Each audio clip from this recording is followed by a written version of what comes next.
The cockpit vibrations never truly stopped during the final months above the Shrine World. Even while grounded, Captain Elias Veller could still feel the phantom tremors moving through his hands. Every launch blurred together after a certain point. Refueling crews changed. Aircraft changed. Flight schedules changed. The sound never did. Engines screamed day and night above the continent-sized cathedrals, while entire air wings disappeared into the clouds without returning. After enough sorties, survival no longer felt connected to skill or training. It became timing, fuel reserves, mechanical luck, the angle of an incoming shell hidden somewhere inside the smoke. Veller stopped counting, confirmed kills 3 months earlier. The war above the Shrine World had become too large for individual victories to matter. From the elevated observation deck overlooking Vesperian Talons, Hangar 8, the horizon remained hidden beneath black cloud formations generated by constant bombardment. Beyond the defense walls of the airbase, thousands of fires stretched across the distant districts surrounding the sacred pilgrimage cities. Entire populations continued moving toward the inner sanctums, while Orc armored columns consumed the outer territories, one sector at a time. Even from hundreds of kilometers away, the skyline pulsed with artillery flashes every few seconds. The ground war never paused long enough for darkness to fully settle. Captain Elias Veller stood motionless beside the armored viewport, with both hands resting behind his back, while maintenance crews worked below him.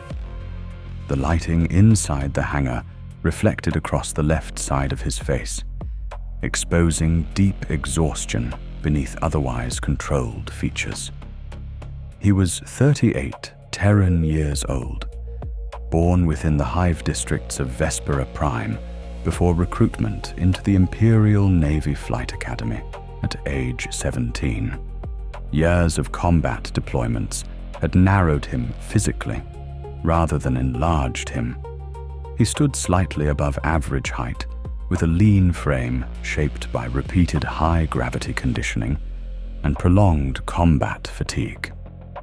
Short, dark hair remained cut close against his scalp for flight compatibility, while pale scarring crossed the underside of his jawline from an earlier cockpit decompression accident during the Sharadon suppression campaigns. His eyes carried the same distant focus common among long-serving Navy pilots who had survived beyond expected casualty projections. His survival record had become a subject of quiet discussion among Navy command staff across the Shrine World. Multiple squadrons rotated into extinction around him, while the 17th Vesperian Talons continued returning from assignments that statistically should have destroyed them months earlier. Veller himself never viewed it as exceptional. He understood the actual reason. The Talons adapted faster than most squadrons. They flew lower than doctrine recommended. They ignored textbook engagement ranges whenever battlefield conditions shifted unexpectedly. They conserved ammunition during long pursuits, while other pilots burned through reserves too early. Most importantly, they trusted each other enough to maintain formation discipline even during collapsing engagements. That trust had become rare above the Shrine World.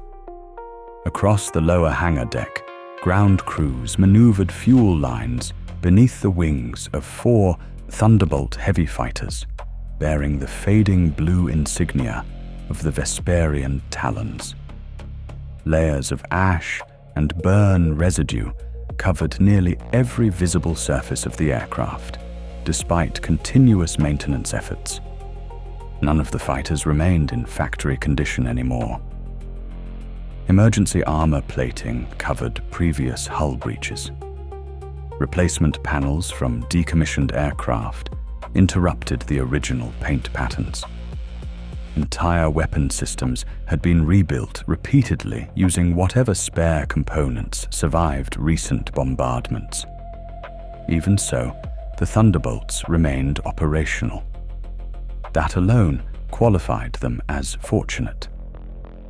The Thunderbolt heavy fighter itself represented one of the Imperial Navy's most dependable atmospheric combat aircraft.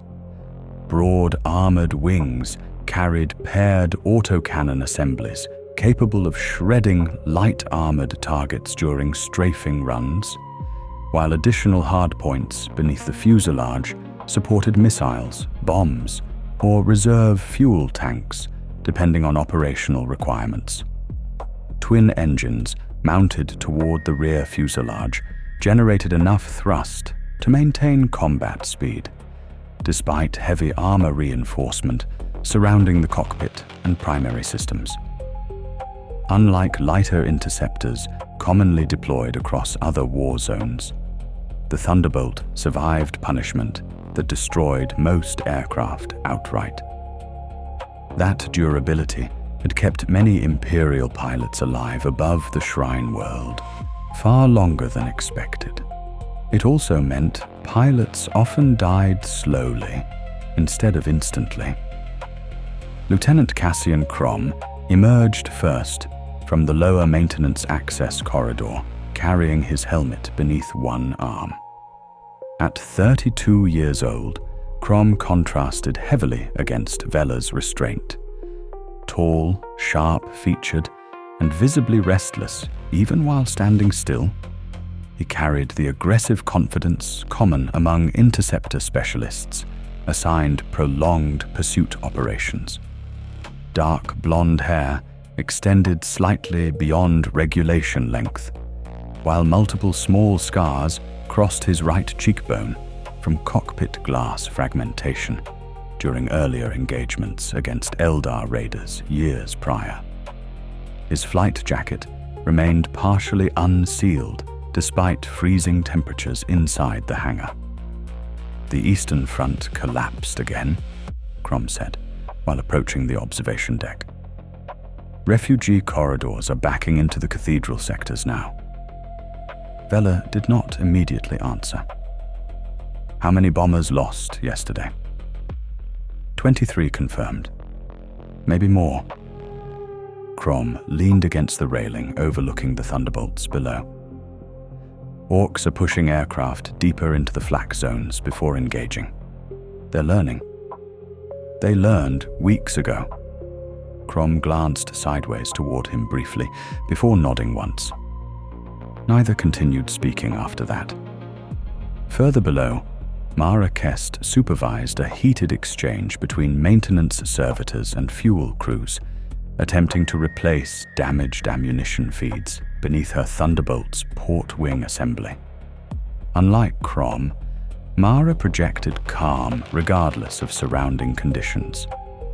34 years old, with closely tied black hair and darker complexion common among southern Vesperian continent populations, she carried herself with measured patience that often stabilized younger pilots during high-casualty operations. Her reputation throughout Navy command circles centered less around kill counts and more around extraction success. Multiple crippled aircraft owed survival directly to Mara refusing withdrawal orders long enough to escort them back through contested airspace. Rhen Darrow appeared beside her moments later, carrying flight manifests against his chest.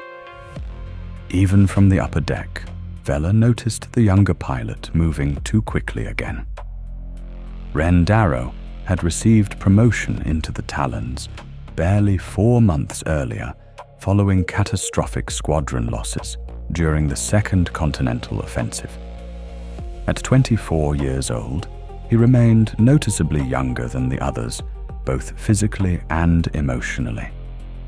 Brown hair constantly fell across his forehead, despite repeated regulation cuts, while lingering nervous habits surfaced whenever mission briefings intensified. He compensated through preparation, flight logs, ammunition checks, terrain memorization. Veller respected the effort, even while recognizing the underlying fear driving it. Fear itself did not concern him. Carelessness did. Darrow still listened carefully during combat. That mattered more. The lower hangar alarms suddenly activated in short, controlled bursts. All personnel across the deck immediately shifted toward operational positions. Veller turned toward the descending command platform approaching from the elevated central rail system above Hangar 8. Naval officers accompanied by 2 armored communications adepts stepped onto the platform before it fully settled into place. The leading officer, Commander Halbrecht, carried visible fatigue beneath his formal command coat, while multiple parchment data strips remained attached along one sleeve, indicating active operational revisions. That alone signaled the situation worsening. "Captain Veller," Halbrecht said immediately after approaching. "Squadron briefing, priority assignment." The surrounding hangar noise continued uninterrupted beneath them, while Veller followed the commander toward the enclosed tactical chamber overlooking the flight bays. Crom joined seconds later, while Mara and Darrow entered from the lower levels shortly afterward. The tactical hololith activated once the chamber sealed. A burning continent appeared across the projection table.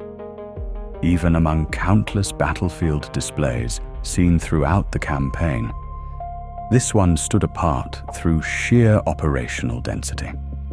Aircraft trajectories crossed almost every visible sector, while casualty markers pulsed continuously across major population zones. Entire Imperial air corridors had disappeared beneath expanding red overlays, representing confirmed Orc air superiority zones. Halbrecht enlarged a central region near the primary shrine districts. 3 days ago, he began calmly, Imperial bomber groups operating over the western manufactorum belts began reporting attacks from a single unidentified hostile aircraft. Crom folded his arms immediately. One aircraft. That was the initial assumption. The commander activated additional overlays. Dozens of Imperial aircraft identification markers vanished one after another across the projection. No surviving visual confirmations until yesterday morning. Multiple squadrons report identical engagement patterns. Ambush strikes, engine targeting, formation disruption before attack runs. Veteran pilots specifically targeted first. Mara narrowed her eyes toward the display. An Orc ace. Halbrecht remained silent for several seconds before answering. That term is already circulating through Naval Command. The hololith shifted again.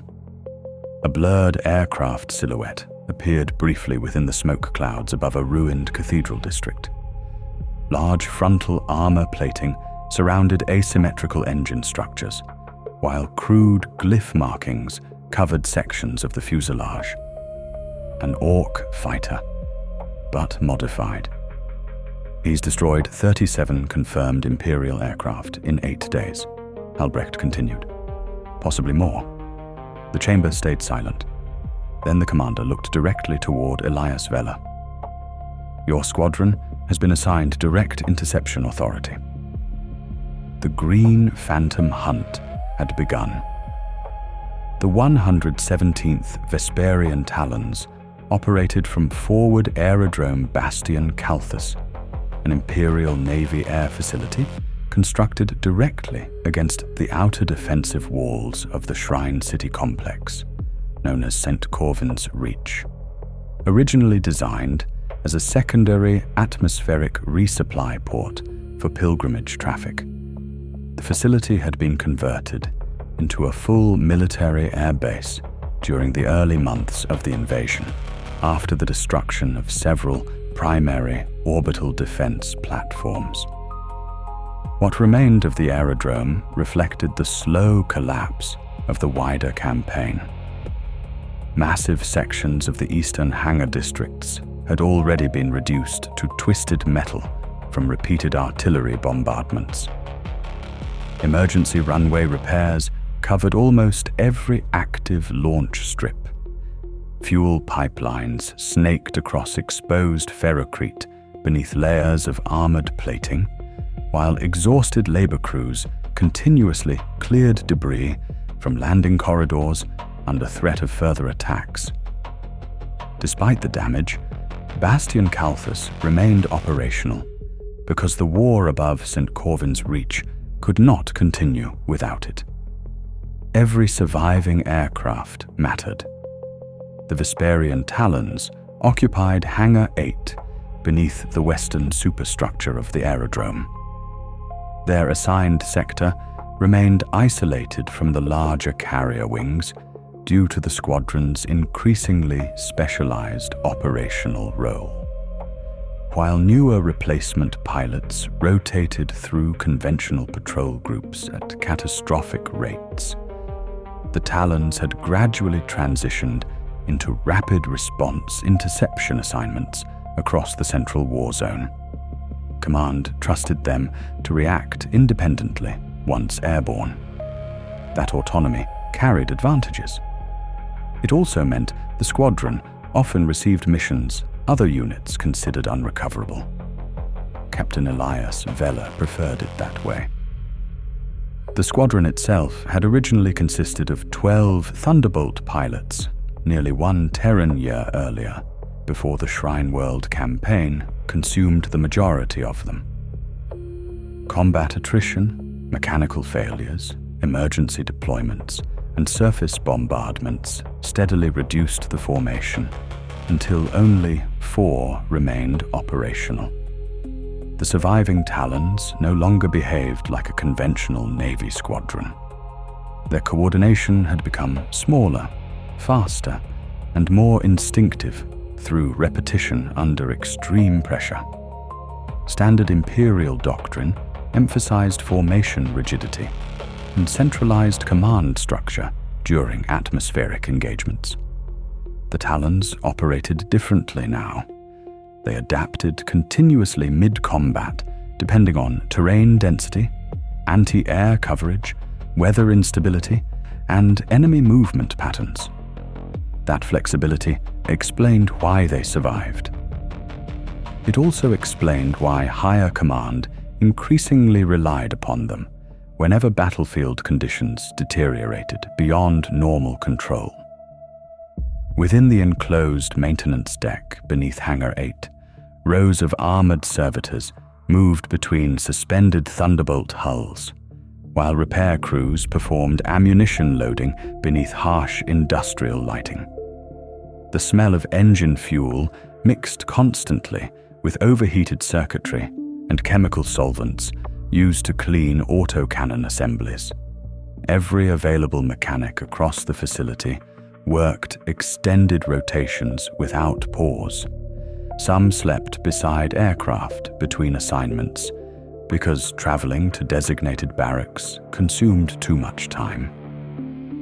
Veller descended the reinforced staircase overlooking the maintenance floor while receiving fresh operational reports through his wrist-mounted data slate. Updated casualty estimates scrolled continuously across the screen from overnight engagements throughout the western front lines. Entire armored divisions had disappeared during the previous 30 hours.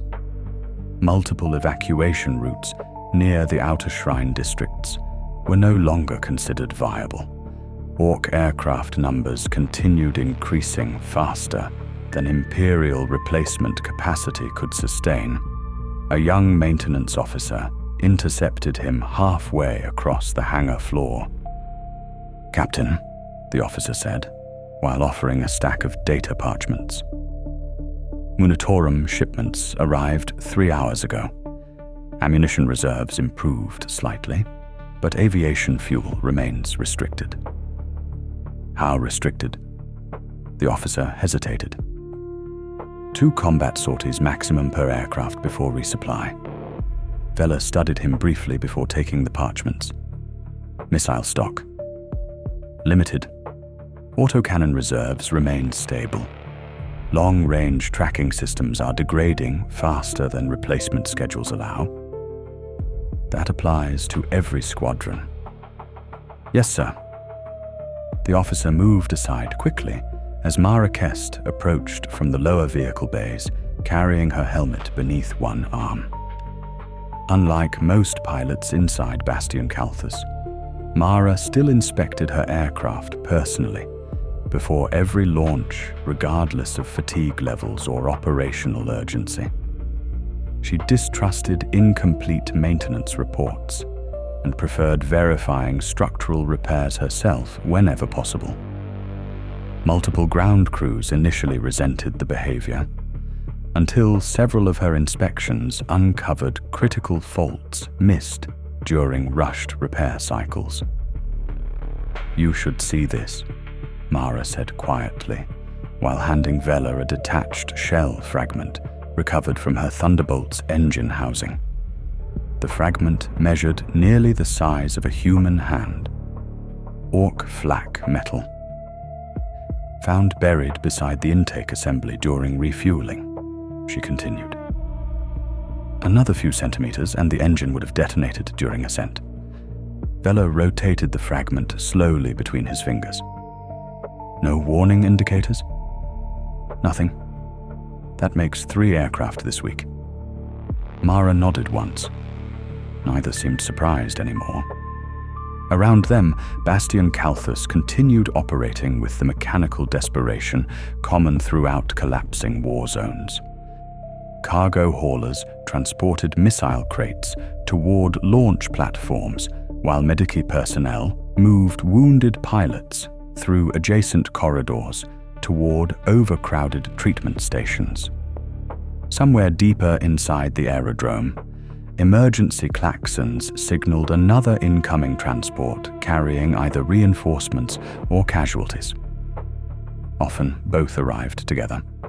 Lieutenant Cassian Crom remained beside his Thunderbolt across the far maintenance bay, while supervising ammunition loading personally. Unlike Mara, Crom treated preparation as controlled aggression. His aircraft carried more confirmed aerial kills than any remaining fighter stationed at Bastion Calthus, besides Veller himself. The maintenance crews respected his combat effectiveness, even while privately resenting the punishment he inflicted upon his aircraft during pursuit operations. Crom consistently pushed engine tolerances beyond approved limits whenever chasing enemy bombers through dense combat zones. Twice during previous months, he returned with wings partially shredded by flak impacts after refusing disengagement orders. The Thunderbolt somehow endured anyway. Rhen Darrow sat nearby atop an ammunition crate, reviewing aerial terrain maps projected across a portable hololith unit balanced against his knees. He barely looked up as Veller approached. "You've memorized those routes already," Veller said. "Trying to memorize the fallback corridors now." "Fallback corridors change hourly." "I know." Darrow finally shut down the projector before standing. Fatigue remained visible beneath his eyes despite recent rest rotation clearance. Like many younger pilots assigned prolonged atmospheric combat, he had begun sleeping lightly between sorties. Constant engine noise throughout the aerodrome made true rest nearly impossible, regardless of exhaustion levels. "Western sectors are collapsing faster than command predicted," Darrow said carefully. "If the Orcs reach the inner shrine districts, air traffic congestion will become impossible." It already is. Darrow remained silent after that. The younger pilot understood the reality. Everyone inside Bastion Calthus understood it. The Imperial defense line above St. Corvin's Reach no longer fought for victory in the conventional sense. They fought to slow planetary collapse long enough for civilian evacuations and reinforcement fleets to stabilize the central territories. Entire populations continued moving toward the sacred inner cathedrals, where the heaviest defensive concentrations still held against the advancing Orc invasion. Outside the aerodrome walls, the war consumed everything else. Several hours later, the surviving Talons assembled inside Tactical Chamber 12 for formal operational briefing. The chamber itself had once served administrative purposes before repeated bombardments converted most internal spaces into emergency command sectors.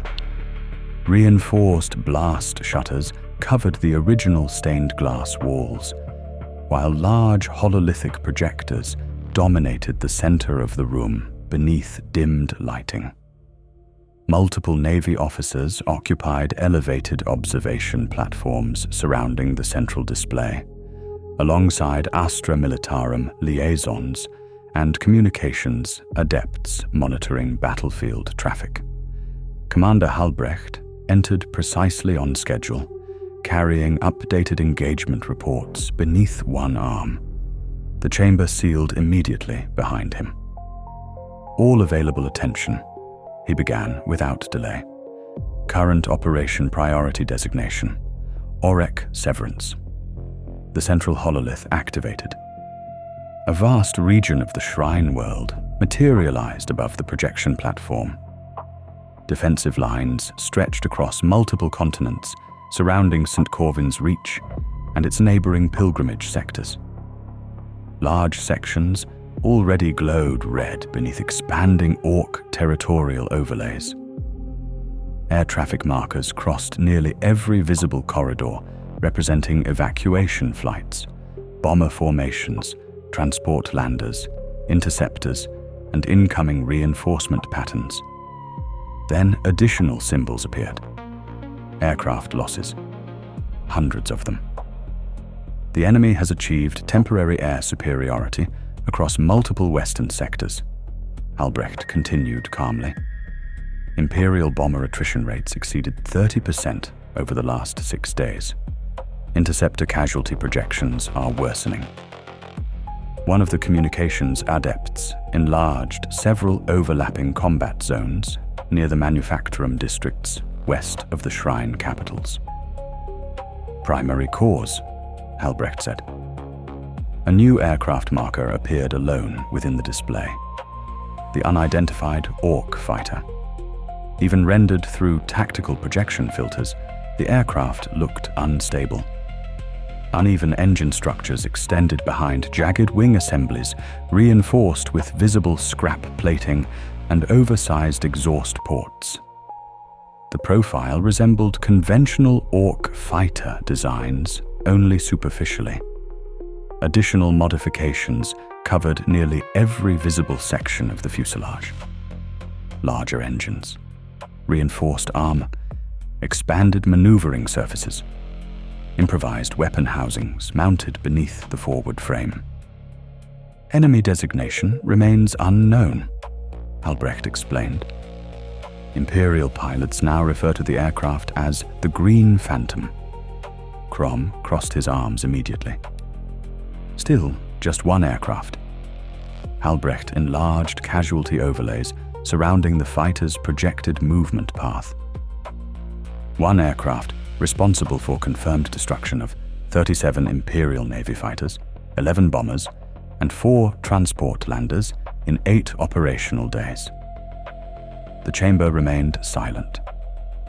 Mara studied the projected attack vectors carefully. He's targeting formation leaders first. Yes. Separating escorts from bomber groups. Yes. He's patient. Albrecht looked toward her directly. That assessment now appears accurate. Additional combat recordings activated across the hololith. Brief fragments captured through damaged cockpit systems showed Imperial formations disintegrating inside dense smoke clouds, while tracer fire erupted unexpectedly from impossible attack angles. Several recordings ended mid-transmission. Others showed Thunderbolts destroyed before pilots could fully react. One final clip displayed the Orc fighter emerging briefly through anti-air explosions before vanishing again beneath cloud cover. The room stayed silent afterward. Veller watched the projection without speaking. Not because the enemy aircraft intimidated him, because it adapted. That separated dangerous opponents from ordinary ones. Most Orc pilots relied upon aggression and numerical advantage.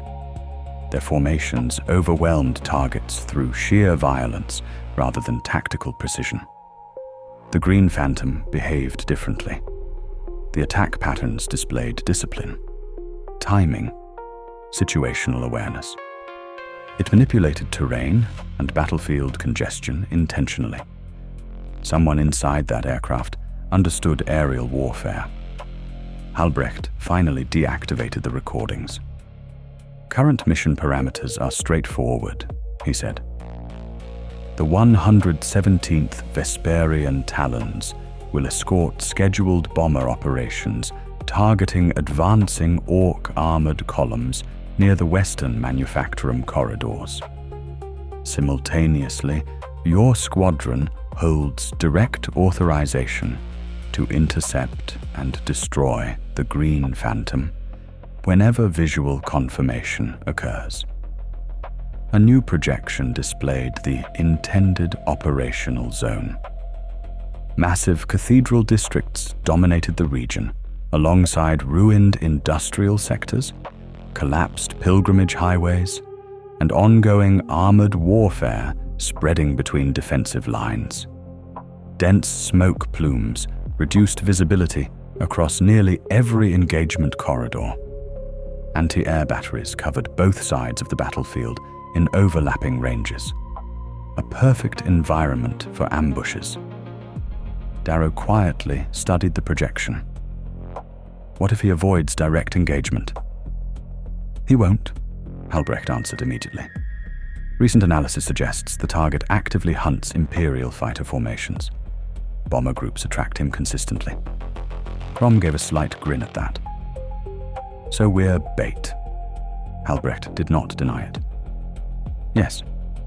No one objected. Because all four pilots already understood the assignment long before entering the chamber. The Green Phantom was killing Imperial aircrews faster than command could replace them. Someone had to stop it.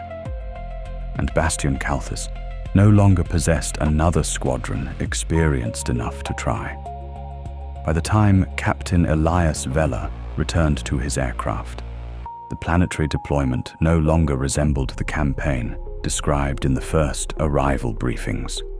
The Shrine World had been presented to incoming Imperial Navy personnel as a fortified religious center with deep reserves of manpower, redundant void defense systems, and enough strategic value to justify immediate reinforcement.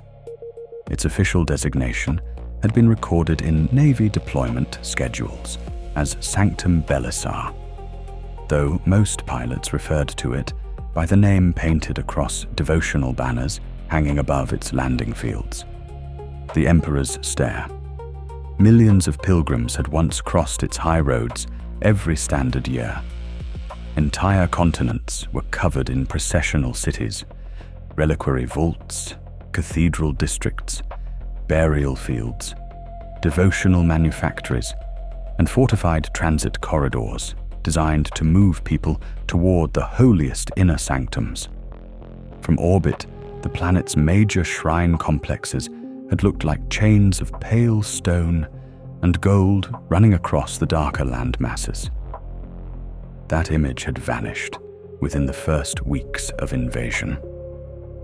Veller's earliest memory of the deployment was not combat.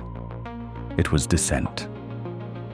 The 117th Vesperian Talons had entered atmosphere through a corridor of smoke, while the troop carriers behind them released streams of landing craft toward emergency staging grounds. The sky below had been too crowded for clean formation flight. Transport craft descended through overlapping traffic lanes, while Thunderbolt squadrons circled above them in defensive patterns. Vox channels carried constant corrections from ground control, most of them spoken by exhausted traffic officers, trying to prevent friendly collisions as much as enemy attack. Pilgrimage docks burned near the equator. Several orbital elevators were already severed. Defensive lasers still fired from the surface, but their timing had become irregular from power disruptions across the continent. The initial order given to the Talons had been simple. Hold air cover above the southern approach routes, while ground forces established defensive depth around St. Corvin's Reach. At that stage, many officers still believed the Orc invasion could be contained in the outer territories. Veller had not shared that confidence. During the first planetary rotation, his Thunderbolt flew over the remains of 3 pilgrimage cities already breached by Orc spearheads. The scale of the enemy advance was visible even from altitude. Smoke trails marked moving columns. Crewed aircraft swarmed around captured infrastructure. Fire spread through hab districts that had never been built for siege warfare. Bells continued ringing from some cathedral towers long after surrounding streets had fallen silent. Whether the systems still functioned automatically or surviving priests continued operating them by hand, Veller never learned. The sound reached the cockpit only as distortion through the atmosphere. He remembered that more clearly than the first confirmed kill. The Shrine World's atmosphere complicated every sortie. Ash saturation increased engine strain during low-altitude passes. Heat updrafts from burning cities distorted targeting optics. Frequent storm systems formed around the largest fire zones, dragging smoke into rotating cloud masses above the combat sectors. At sunrise, light passed through suspended particulate layers and turned the horizon a dull copper color. By noon, visibility often degraded into a gray haze, dense enough to hide entire aircraft formations until they were already inside weapon range. The ground below offered no stable reference either. Every district looked sacred, damaged, or burning. Statues of saints rose above shattered transit plazas. Processional roads wide enough for armored regiments became clogged with refugees, supply convoys, disabled vehicles, and makeshift barricades. Some cathedral roofs were large enough for emergency landings, though most had become artillery observation platforms or triage stations. The inner shrine complexes remained heavily defended, but their surrounding territories changed daily as Orc forces pushed deeper through manufactorum belts and outer devotional cities. For Navy pilots, the battlefield was never a single front line. It was a shifting vertical maze. Veller adapted by studying the planet from memory, instead of relying only on tactical updates. Before every sortie, he reviewed topographic scans, atmospheric reports, known anti-air positions, refugee corridors, and fuel recovery fields. He marked cathedral spires that could be used as visual anchors during instrument disruption. He tracked smoke patterns across major districts to to estimate wind behavior at combat altitude. He learned which surface batteries fired cleanly and which fired too late from damaged auger systems. The work was repetitive. It kept pilots alive. Not always, but often enough to matter. The Talons' first major deployment above St. Corvin's Reach occurred during the defense of the Helican Pilgrim Causeway, a massive elevated transit road connecting outer settlement belts to the central shrine approaches. Orc ground forces had reached the causeway faster than predicted, using captured engines and improvised armored vehicles to overwhelm militia checkpoints before regular Astra Militarum formations could fully deploy. The 117th was ordered to provide close air interdiction against enemy vehicles moving beneath the causeway supports. Veller remembered the density of the fighting below. It was not clean battlefield geometry.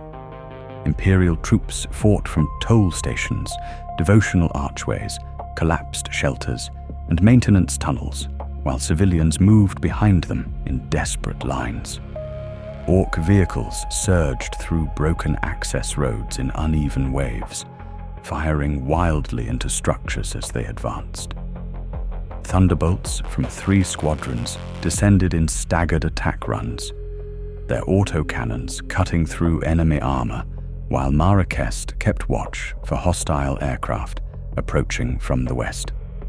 Crom scored 6 confirmed vehicle kills during that operation and damaged enough enemy armor to stall 1 assault column for nearly 12 minutes. 12 minutes became enough for 2 refugee columns to cross into the next defense zone.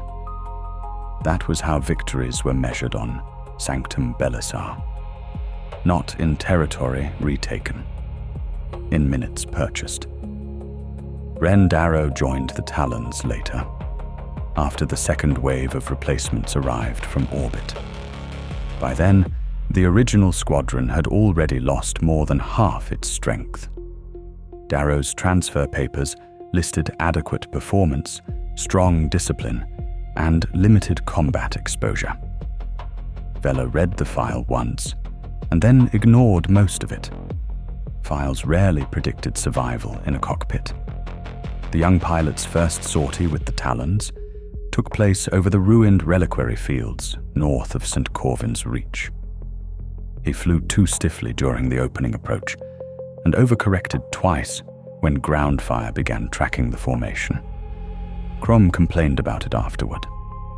Mara did not. Veller simply told Darrow to breathe before turning. Darrow improved. That mattered more than confidence. By the 3rd month, the campaign entered the stage Veller considered most dangerous. Not because the fighting intensified, though it did, but because everyone began accepting losses as normal. Aircraft failed to return, and the next sortie launched anyway. Hangars were bombed, and crews cleared the wreckage around the usable tools. Pilots slept in flight harnesses. Mechanics performed sacred maintenance rites with cracked hands and bloodshot eyes. Medici servitors waited near landing strips because emergency extractions had become routine. The Shrine World's population continued resisting in every way available. Priests directed evacuation columns through underground reliquary passages. Local defense regiments held minor chapels as fallback bunkers long after their command links failed. Manufactorum workers converted pilgrim haulers into armored supply carriers. Entire choirs broadcast hymns over failing loudspeaker systems to guide civilians through smoke when visibility on the streets dropped below a few meters. Veller heard those broadcasts through cockpit interference more than once. He never commented on them. During long patrols, the Talons watched the planet decline in measurable stages. First, the outer districts went dark. Then the western manufactorum belts burned continuously. Then the pilgrimage highways became cratered beyond repair. By the time Bastion Calthus became their permanent forward base, the air war had narrowed into a brutal contest over access corridors. Every aircraft launched with a purpose tied directly to survival below. Bombers slowed armored columns. Interceptors protected evacuees. Transports brought ammunition into shrinking defensive pockets. Thunderbolts filled whatever gap opened next. The Orcs never stopped adapting through pressure rather than planning. They flooded the skies with fighters, fighter bombers, crude rockets, and low-flying attack craft launched from captured industrial zones. Many were poorly maintained. Many flew in unstable patterns. Many pilots showed no regard for survival. Yet numbers created their own form of strategy. Imperial pilots wasted ammunition. Fuel reserves drained. Damaged aircraft were forced into hasty landings. Repair crews fell behind. Then the Green Phantom appeared inside that exhaustion. Veller understood why Command wanted it destroyed. A normal Orc aircraft could be accounted for through formation discipline and controlled fire. A reckless pilot could be baited. A swarm could be thinned. But one intelligent enemy operating inside an already collapsing airspace changed the risk calculation for everyone. Bomber crews would hesitate. Escort pilots would break formation too early. Commanders would reroute missions away from critical zones. Fear would do part of the Orcs' work before the aircraft even appeared. That was unacceptable. As Veller approached his Thunderbolt beneath the cold hangar lighting, he placed one hand against the armored fuselage just below the cockpit ladder. The metal vibrated faintly from fuel pumps cycling through the aircraft's internal systems. Around him, the other Talons prepared in silence. Crom checked ammunition feeds. Mara spoke quietly with her lead mechanic. Darrow reviewed his navigation slate one final time before securing it inside his flight pouch. The mission order had been given. The deployment had already taken enough from the squadron to make caution irrelevant. Above the Shrine World, the sky waited under smoke, flak, and burning cloud cover. Captain Elias Veller climbed into his cockpit and sealed the canopy. The launch from Bastion Calthus placed the 117th Vesperian Talons directly into the upper traffic lanes above St. Corvin's reach. Captain Elias Veller felt the Thunderbolt climb hard beneath him as the runway fell away behind the aircraft. The fighter's twin engines pushed through ash-heavy air, while the cockpit frame trembled under acceleration. Ground control cleared the squadron into the western approach corridor with clipped, strained precision. Every transmission carried background noise from other sectors. Warnings, altitude corrections, damage calls, emergency landings. Vox discipline still existed, but the airspace had become too crowded for silence. The Shrine World below him spread outward in damaged layers. St. Corvin's Reach had once been built to direct pilgrims inward toward the primary sanctum districts. From altitude, its original design could still be understood beneath the destruction. Wide processional avenues radiated from the central cathedral spires like stone arteries. Defensive bastions had been constructed along the outer rings, each joined by raised causeways, devotional plazas, armored transit hubs, and reliquary fortresses. The older districts showed more ornamentation than practicality, but the deeper shrine zones had been reinforced over centuries into layered defensive ground. The enemy had entered a sacred city and found that much of it had been quietly prepared to become a fortress. that had not saved the outer territories. It had slowed their loss. Veller banked west with the squadron in close formation.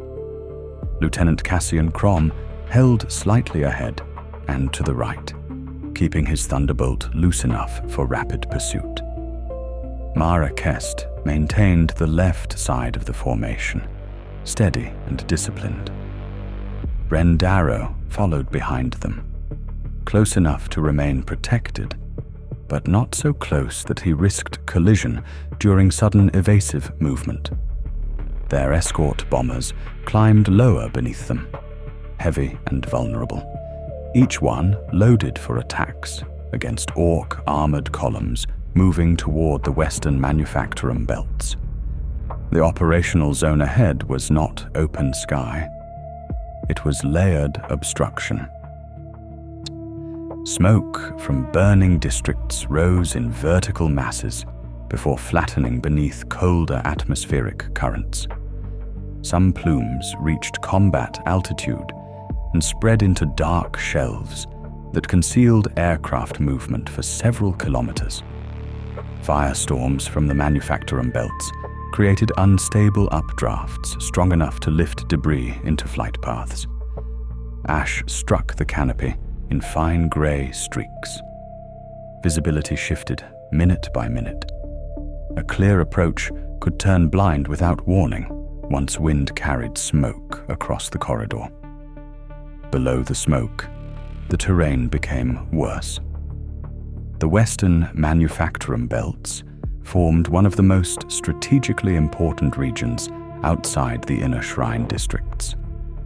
Before the invasion, they had produced devotional plating, shrine maintenance engines, transit components, and reinforced containers for relic transport. During the war, they had been converted into ammunition processing lines, vehicle repair zones, and fuel distribution depots. Their destruction had not made them irrelevant. It had made them dangerous.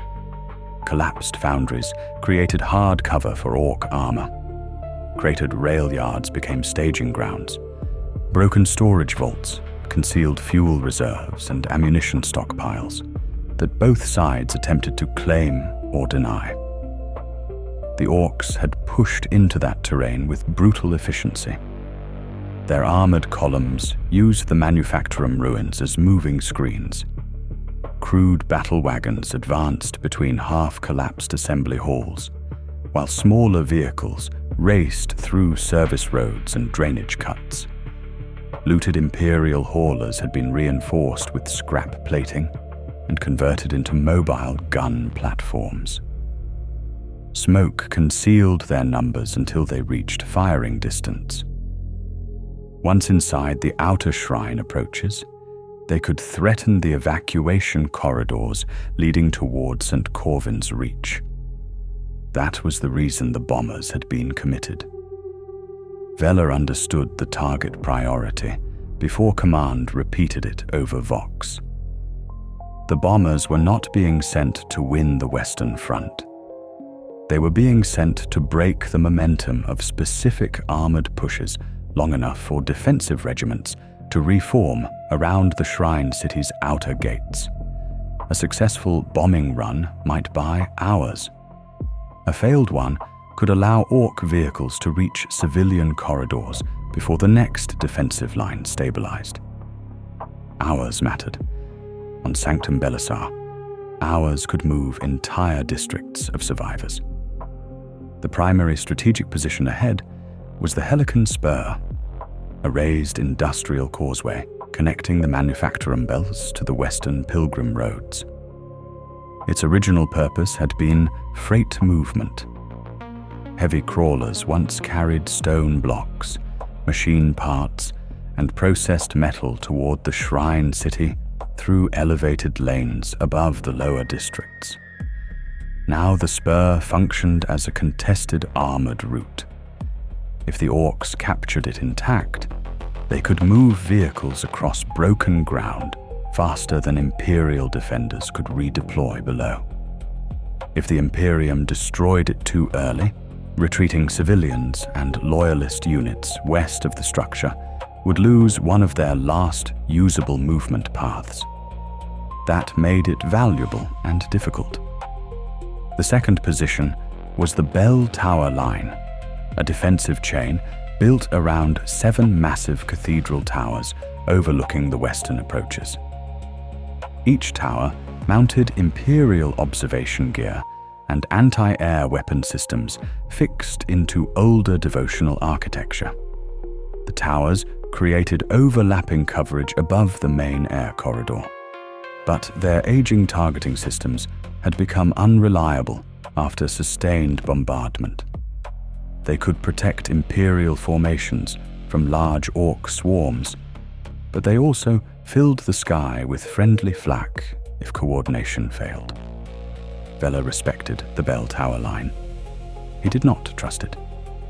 The third position was the Ashen Fold, a wide depression formed by mining subsidence beneath the outer manufactorum districts.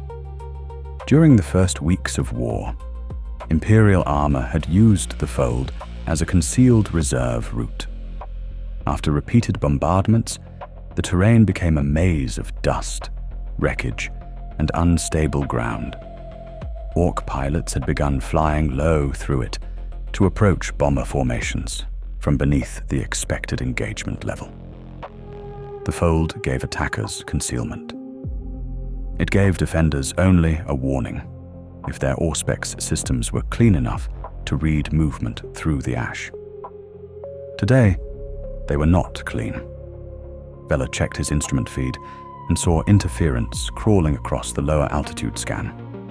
Not enough to blind him, enough to slow reaction time. Talons, confirm visual discipline, he said over Squadron Vox. Do not trust lower scan returns inside the fold. Crom answered first. Confirmed. Mara followed. Confirmed. Darrow came half a second later. Confirmed. The formation adjusted slightly. Not by much. Enough. The environmental advantage belonged to neither side completely. Imperial pilots had better training, better fire discipline, and more reliable aircraft construction. The Thunderbolt's armor allowed it to survive glancing impacts from debris and light fire that would tear weaker craft apart. Its weapon systems remained accurate during controlled passes. Its cockpit instrumentation, though strained, still offered superior navigation compared to most Orc aircraft. The Orcs had different advantages. They did not require clean runways. They did not need perfect maintenance cycles. They accepted losses without hesitation. Their aircraft could launch from broken roads, captured platforms, and crude ramps built inside ruined industrial zones. Their pilots flew through smoke, debris, and flak with reckless confidence, because survival was not always the point. In dense terrain, that lack of caution became difficult to predict. The Green Phantom complicated the equation further. Veller considered the enemy's likely behavior as the squadron crossed the outer edge of the manufactorum smoke fields. An ordinary Orc pilot would rush the bombers as soon as they became visible. A smarter one would wait near the bombing approach. The Green Phantom, based on recorded patterns, would likely avoid the first engagement entirely. It would watch how the escorts reacted to lesser threats. It would look for separation, impatience, or overcorrection. That meant the terrain itself had become part of the enemy's weapon system. The smoke could hide him. The Bell Tower Line could force the Talons into predictable lanes. The Ashen Fold could conceal an upward attack. The Helican Spur could draw bomber formations lower during their final approach. Veller reduced throttle slightly and let the bomber group move deeper beneath their protective arc. He did not want Crom too far forward. He did not want Darrow staring only at the target zone. He did not want Mara forced into rescue posture too early. The squadron's best advantage was not speed. It was control. If they held the formation cleanly, the Green Phantom would need to reveal itself before striking. Ahead, the western sky flickered with explosions as Orc flak batteries opened fire from the manufactorum ruins. The bombers maintained course. Veller watched the smoke move across the Helican Spur and understood the battlefield had already begun shaping the engagement before the enemy aircraft appeared.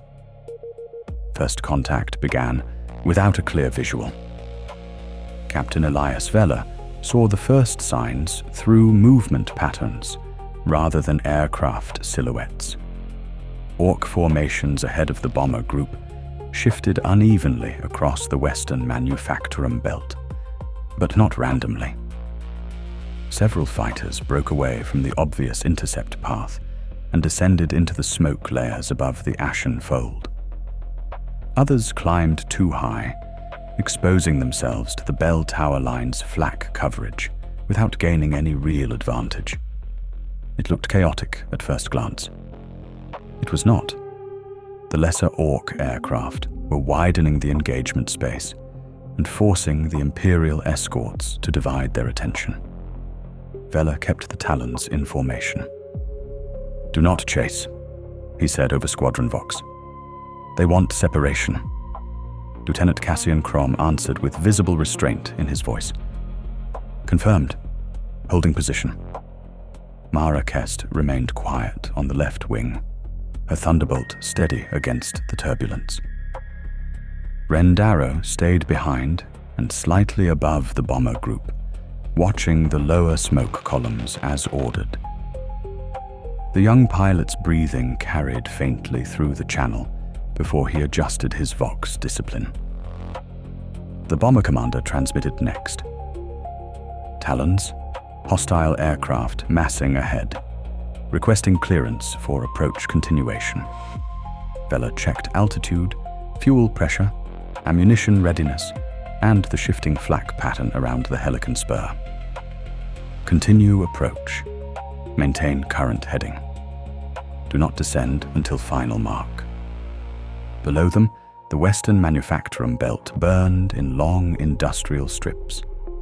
Flames moved through broken refinery yards and collapsed machine halls. Smoke gathered between cathedral-sized structures, once used for sacred production and repair work.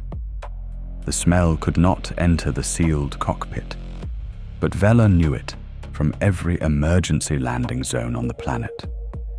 Burned promethium, heated metal, pulverized stone. The Shrine World's air had become a mixture of war residue and funeral ash. The first Orc aircraft emerged from the smoke in a loose climbing pattern. They were fighters, though the term only partially described what appeared before the Talons. Each craft carried the basic outline of an Orc attack aircraft, with heavy forward engines, crude wings, and oversized guns fixed into uneven housings. None were identical. One had armor plating bolted across the nose in overlapping sheets. Another dragged fuel vapor from a leaking tank, but continued climbing anyway. A third had a wing extension reinforced with what looked like sections of stolen Imperial landing ramp. Their paintwork was crude, loud, and violent, dominated by red panels, black scorch marks, and green glyph symbols painted across exposed metal. They flew like machines built by instinct and repaired by argument. Yet they were dangerous. Orc aircraft did not need elegance to kill. Their guns fired heavy caliber rounds in brutal streams. Their pilots accepted impact angles that Imperial crews would consider suicidal. Their airframes shook, smoked, and burned under strain, but many stayed airborne through punishment that defied standard engineering expectations. Crom angled slightly forward. Veller stopped him with one word. Hold. The Orc fighters opened fire too early. Tracer lines crossed empty air below the Talons and above the bombers. The first attack run was meant to provoke a reaction, not destroy the formation. Veller identified that immediately. The Orc pilots came in loud, visible, and aggressive, exactly what Imperial pilots expected from them. That made them useful cover for something more disciplined. Mara transmitted calmly. High right contact. 2 aircraft. I see them, Veller replied. 2 additional Orc craft dropped from the upper smoke shelf, attempting to angle toward the bomber formation's rear quarter. Mara moved first, not breaking formation entirely, only widening enough to place her Thunderbolt between them and the bombers. Her autocannons fired in short, controlled bursts. 1 Orc aircraft veered away, trailing smoke. The other continued forward until its attack line collapsed under return fire from bomber turret crews. No confirmed kill, no pursuit. That restraint mattered. The battlefield continued tightening around them. Flak from the bell tower line detonated above the manufactorum approach in dirty black bursts. Orc ground fire answered from below, throwing inaccurate but heavy streams of ammunition into the air corridor. The bombers flew through the center of it, slow and committed. Their crews had no room for improvisation now. Their value existed only if they reached release distance over the armored columns moving along the Helican spur. Then the Vox filled with static. Not enough to sever communications. Enough to distort them.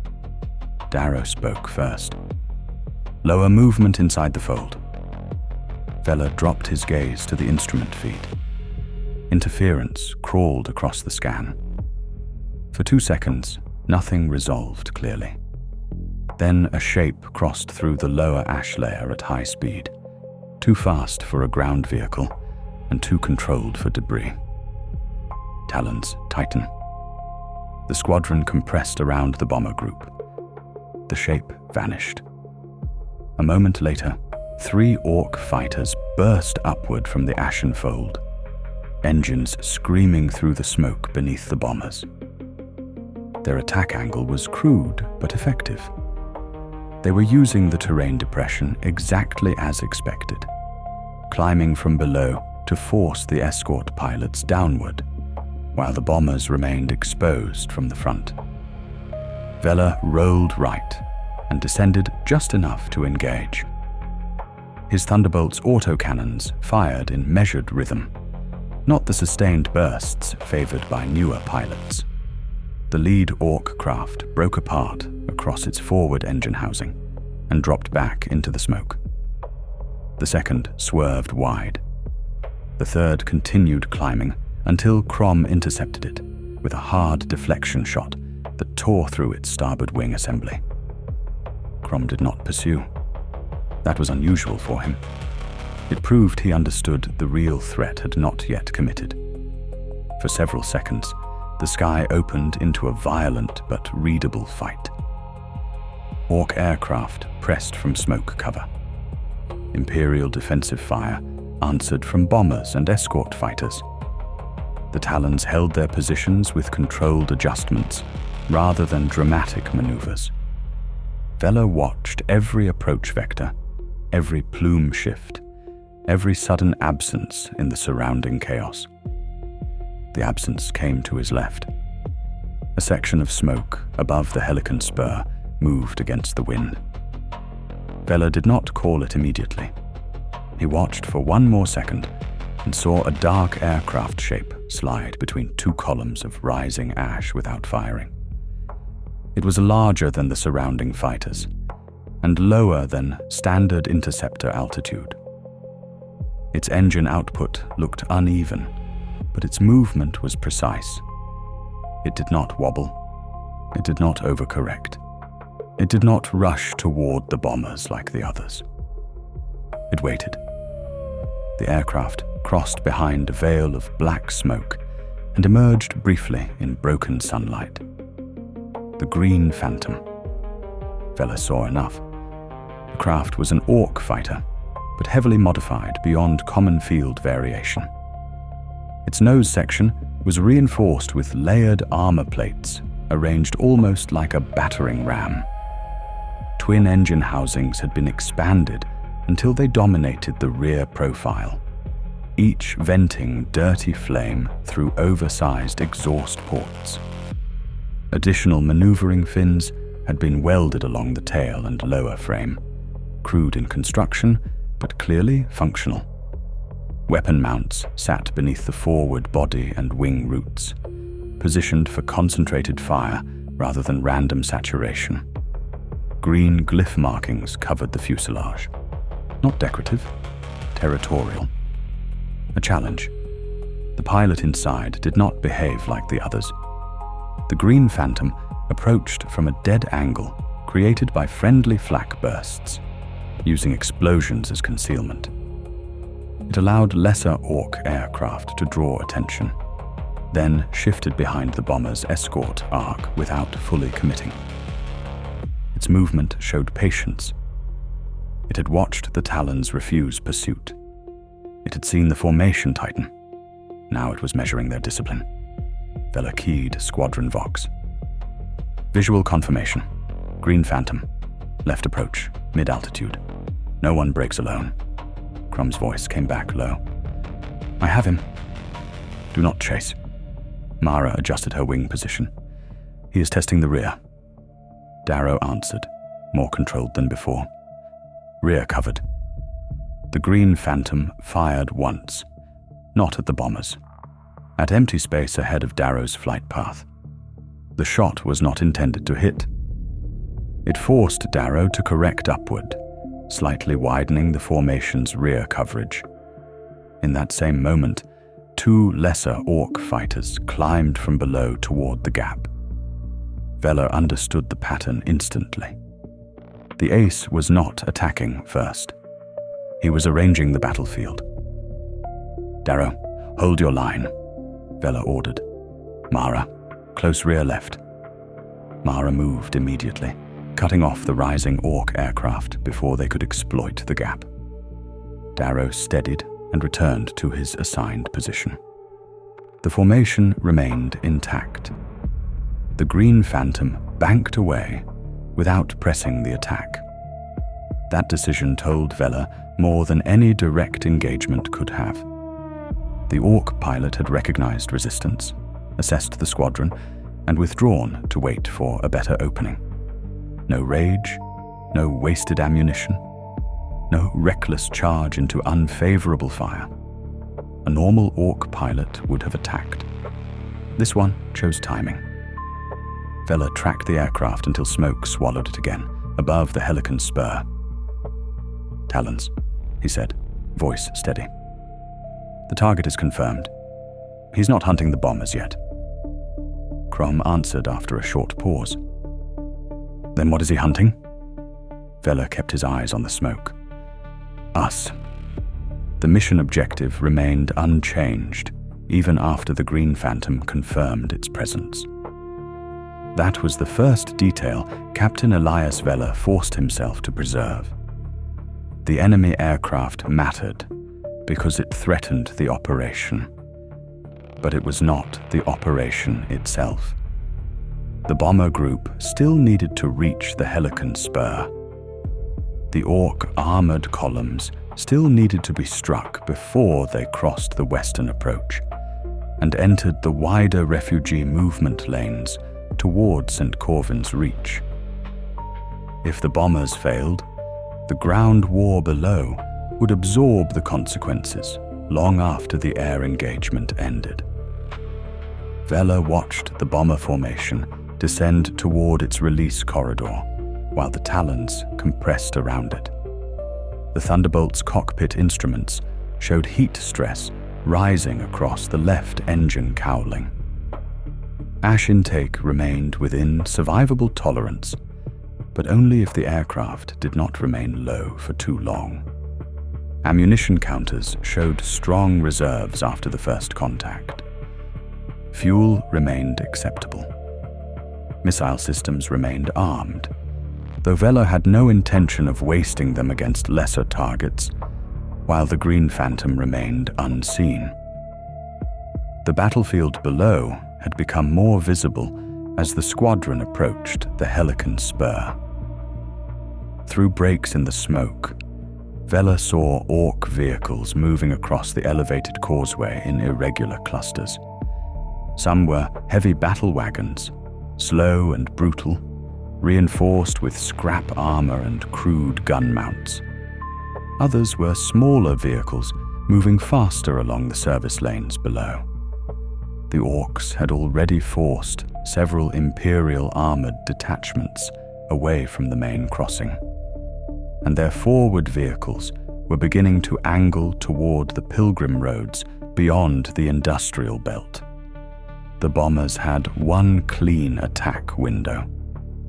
After that, the sky would become too saturated with flak, smoke, and hostile aircraft for a second pass.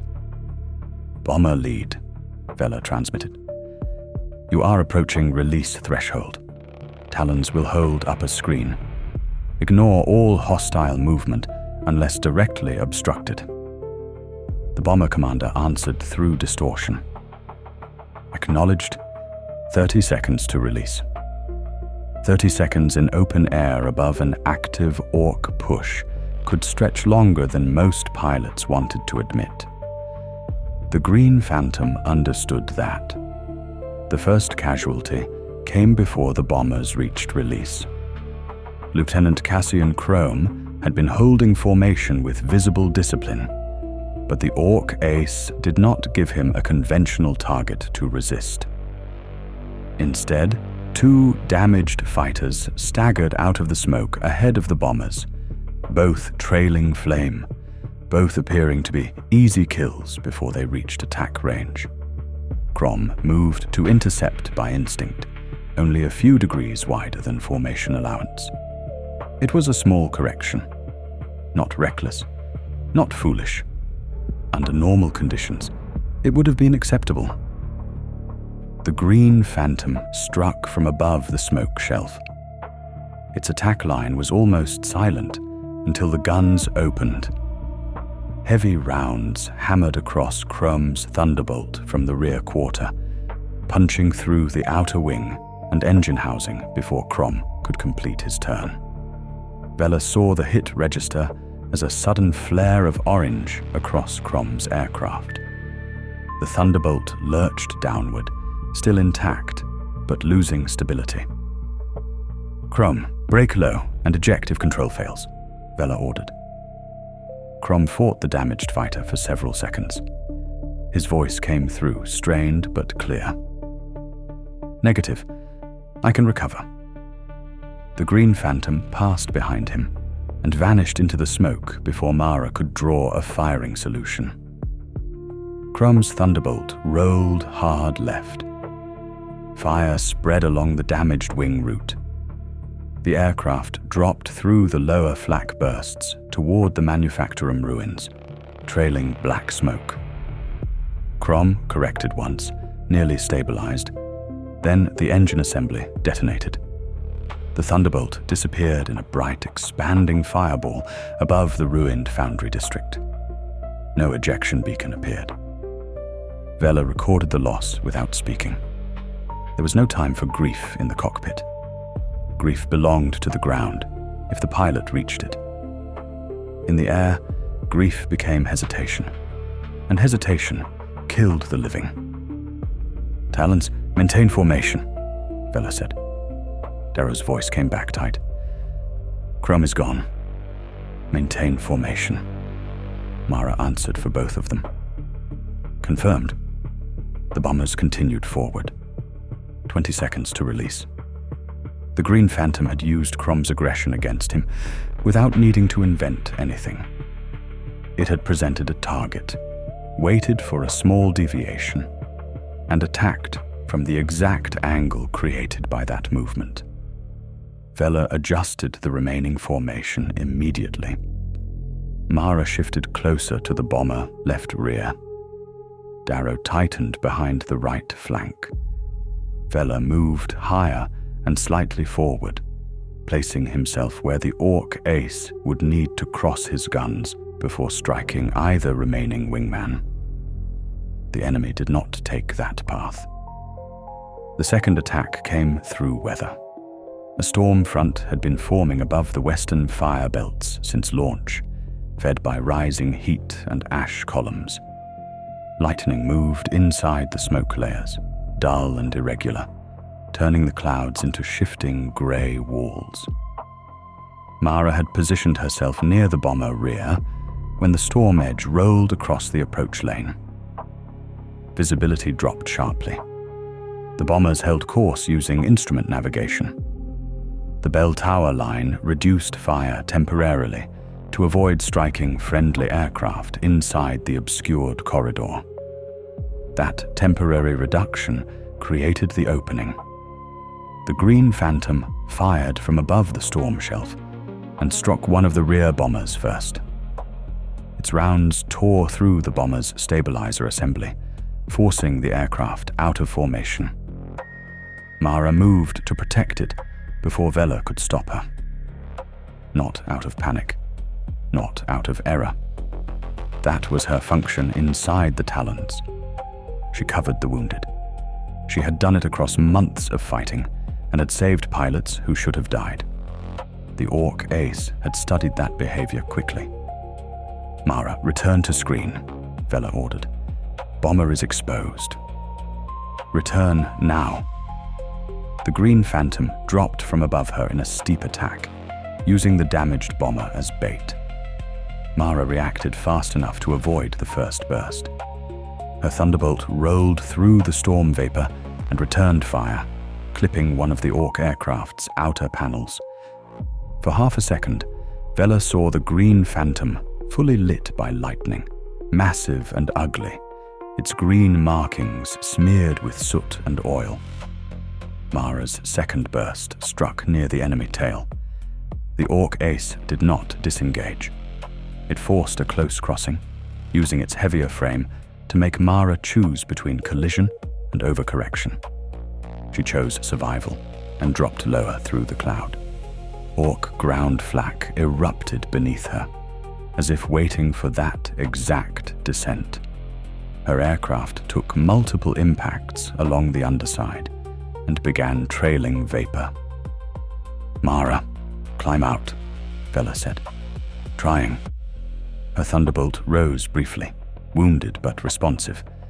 Then a second flak burst detonated near the port side. The aircraft spun beneath the bomber line and vanished into the storm cover below. A beacon flickered once, then disappeared. Veller kept his jaw tight and forced his attention back to the mission display. 10 seconds to release. The squadron had been reduced to 2 Thunderbolts, Veller and Darrow. The bomber formation had lost 1 aircraft and another was damaged, but the core group remained on approach. Their payloads were still armed. Their target markers aligned across the Helican Spur.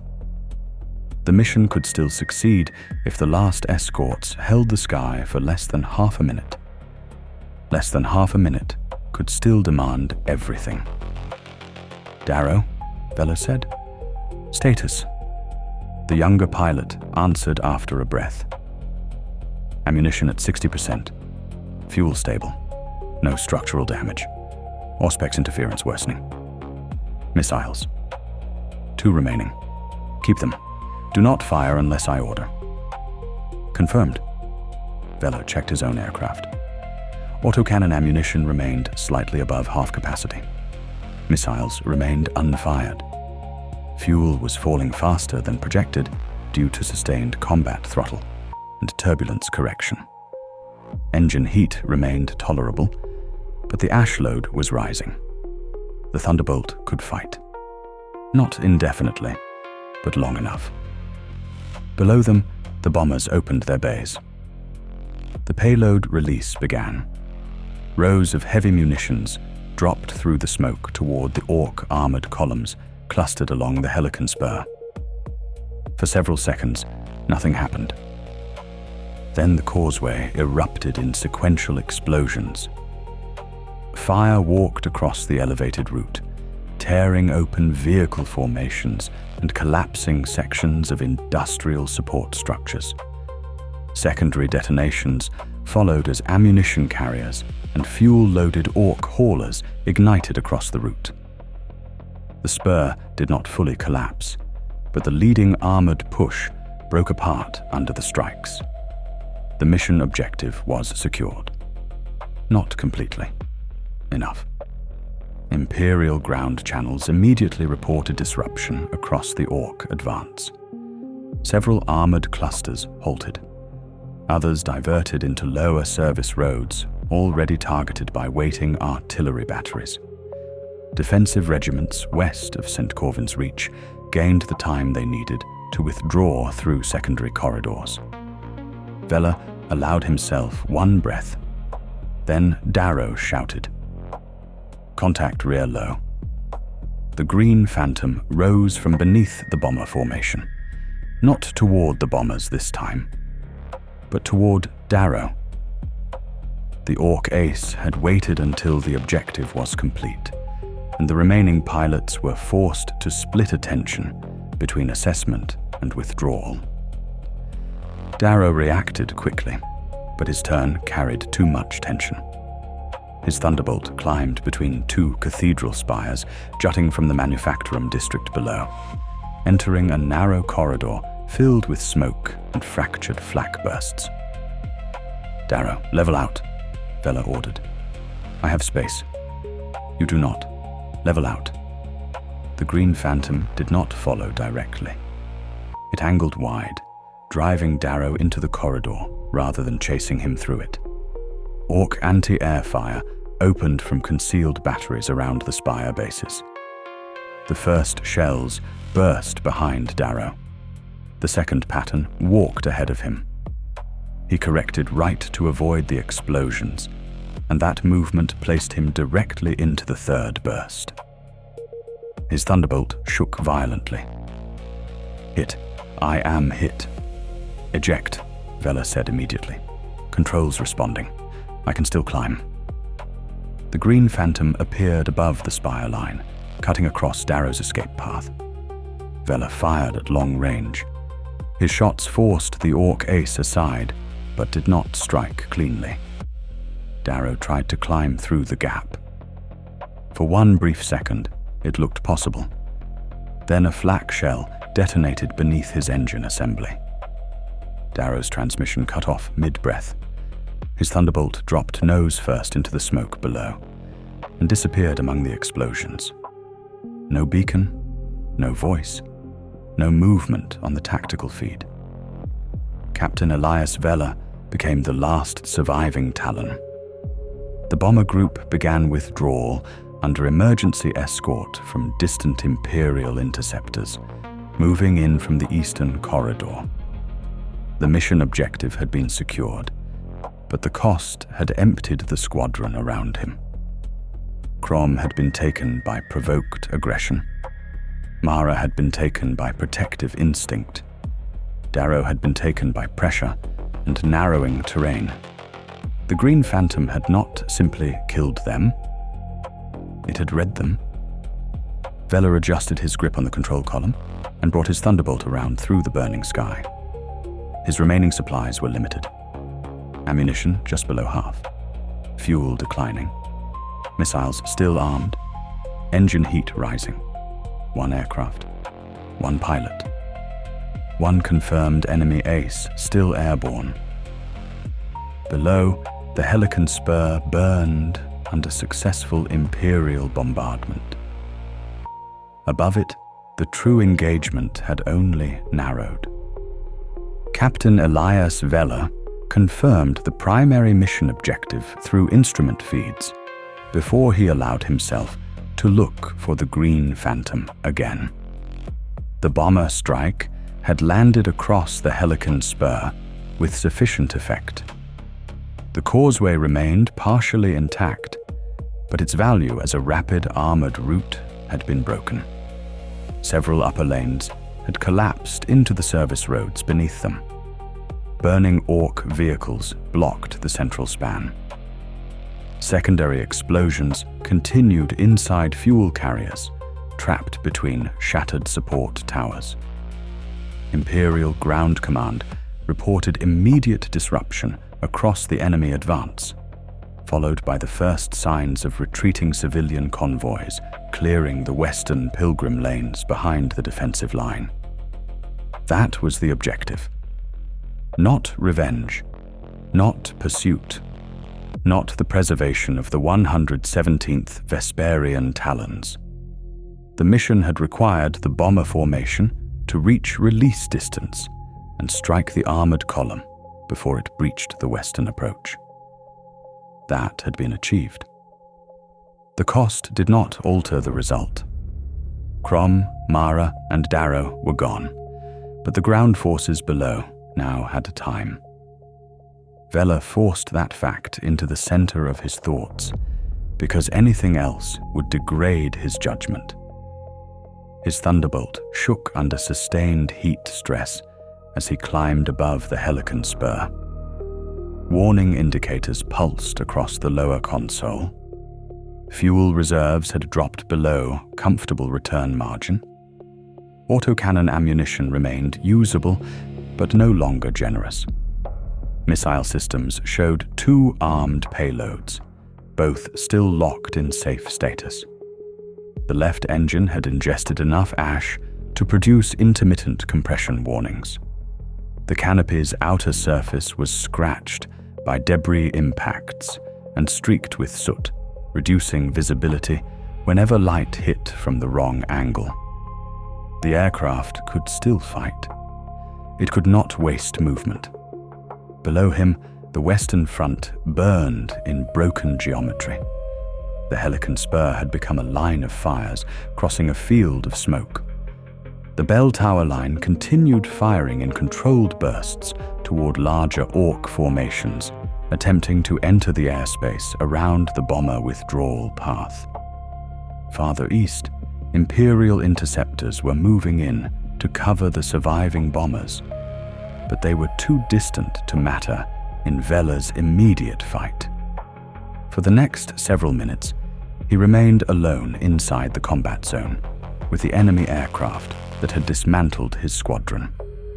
The Green Phantom appeared briefly beneath a drifting smoke shelf. It did not attack. That confirmed Veller's assessment. The Orc ace was not trying to salvage the failed armored push. It had shifted focus entirely. The bomber strike had succeeded because the Green Phantom had spent too much time killing the escort piece by piece. From a wider strategic perspective, that was an enemy error. From the cockpit, it changed nothing. A failed enemy objective did not make the aircraft less dangerous. Veller adjusted altitude and moved toward the eastern withdrawal lane, as if rejoining the bomber group. The Green Phantom followed. Not close, not obviously. It shadowed him at the edge of sensor reliability, using smoke columns and flak bursts to interrupt visual tracking. Its pilot understood that the Thunderbolt's remaining advantage lay in durable construction, disciplined firing, and superior straight-line stability. The Orc aircraft's advantage lay in acceleration changes, concealment, and forcing combat into dirty air where instruments became unreliable. Veller did not give it the first opening. He descended gradually toward the outer cathedral districts, where broken spires and ruined reliquary towers created vertical hazards across the sky. It was a deliberate risk. Open altitude favored the Green Phantom's ability to approach from multiple angles. Dense architecture would limit both pilots, but it would also reduce the Orc ace's freedom to disappear fully between attacks. Veller needed the enemy visible long enough to damage it, not destroy it immediately. Damage would be enough if placed correctly. His primary objective had already changed in practical terms. Secure the bomber withdrawal. Prevent the Green Phantom from pursuing the surviving aircraft. If possible, destroy it. That order of priority mattered. A damaged ace leaving the battlefield would still be a threat tomorrow. A dead ace would not. But if Veller chased too aggressively and allowed the bomber group to be struck from behind, the Helican Spur victory would become incomplete. He had watched the Orc pilot read human behavior all through the engagement. Now he would give it something simpler to read. A tired captain protecting retreating bombers. A last escort with damaged engines and limited fuel. A target worth finishing. The Green Phantom took the offer. It came from high left, dropping through a smoke curtain near the shattered roofline of a cathedral transit hall. Veller saw the movement in reflected firelight against the canopy rather than on instruments. He rolled right before the first burst reached him. Heavy rounds cut across empty air where his tail had been a moment earlier.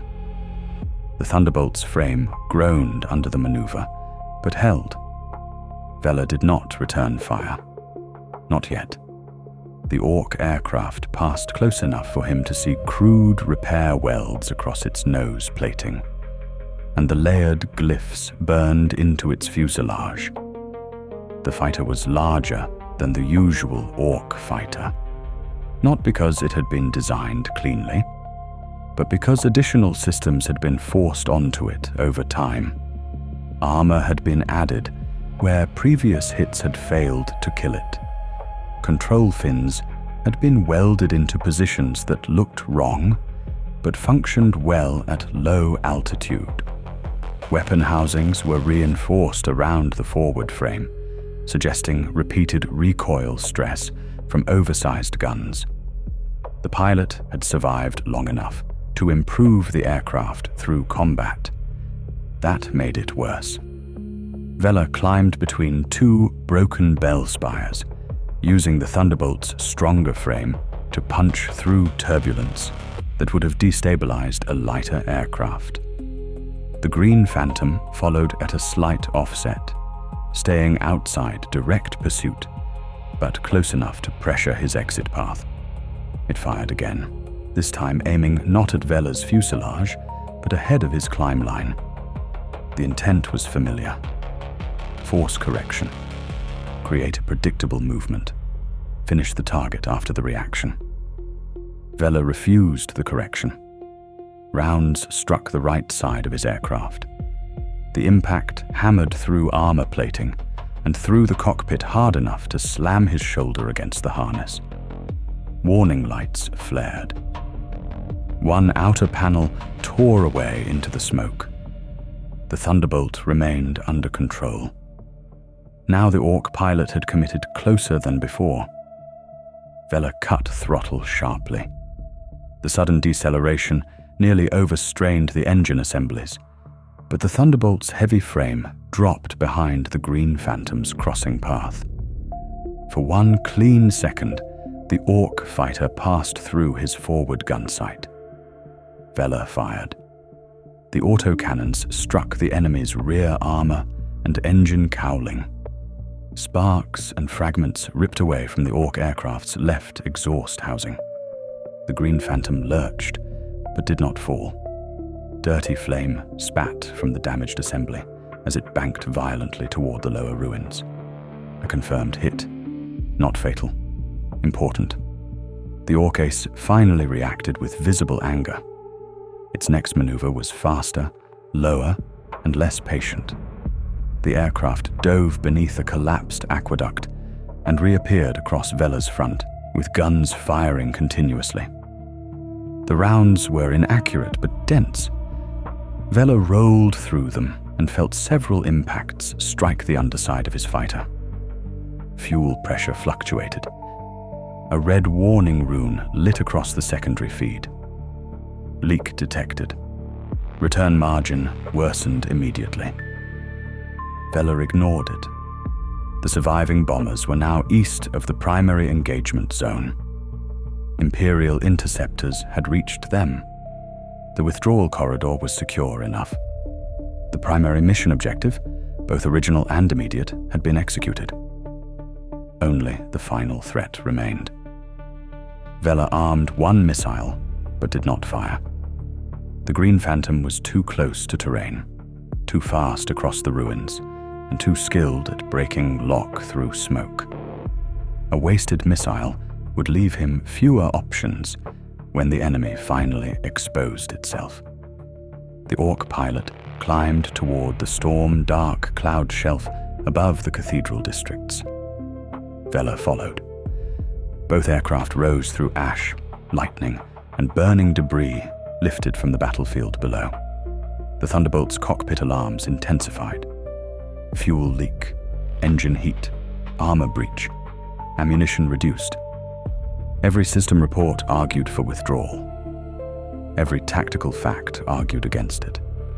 If the Green Phantom escaped, it would return. If it returned, more bomber groups would die. Veller leveled out beneath the storm front and saw the Orc fighter turning back toward the eastern refugee corridor. That was the mistake. The Green Phantom had chosen another target to force Veller's reaction. A line of evacuation transports was visible far beyond the Shrine District, moving low beneath Imperial air cover toward the inner sanctums. The Orc ace angled toward them, damaged engine burning, but still powerful enough for one direct attack run. Veller understood the decision instantly. The enemy was no longer merely hunting him, it was forcing him to commit. This time, Veller accepted. He pushed the Thunderbolt beyond recommended throttle and dropped into pursuit, placing the last surviving Talon between the Green Phantom and the evacuation corridor. Captain Elias Veller reached the edge of the evacuation corridor with less than 7 minutes of stable flight remaining by conservative estimate. The estimate changed every time his Thunderbolt shuddered under engine strain. Fuel loss continued from the damaged feed line beneath the right wing route. The leak was not catastrophic yet, but it was constant, and the aircraft had already consumed more fuel than the original mission profile allowed. The left engine ran hot from ash intake. The right engine answered with intermittent pressure drops whenever Veller increased throttle too quickly.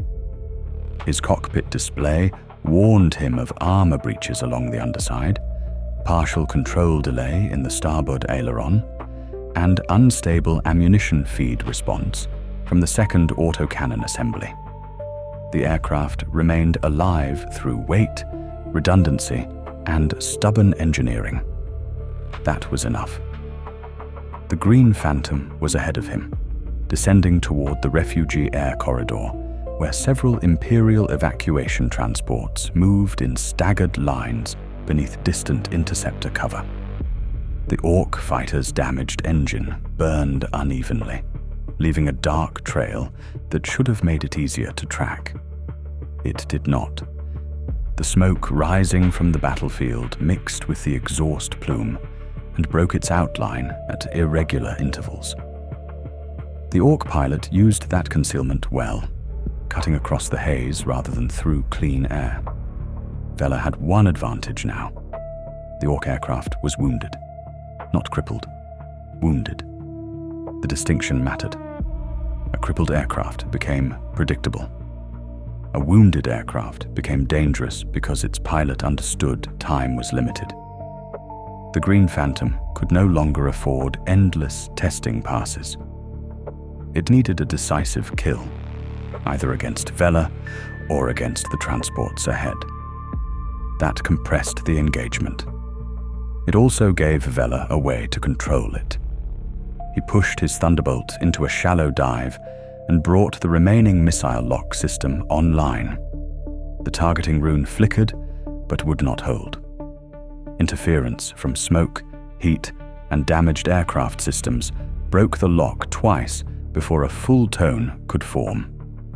Veller kept the missile armed, but did not fire. At that range, a failed shot would only alert the Orc ace without changing the fight. He needed closer distance or a forced attack line. The first handicap was fuel. The second was visibility. The third was his own body. Veller had not fully registered the injury until the adrenaline of the first duel began thinning. His left side ached beneath the harness, where the last impact had driven him into the cockpit frame. Every breath pulled pain across his ribs.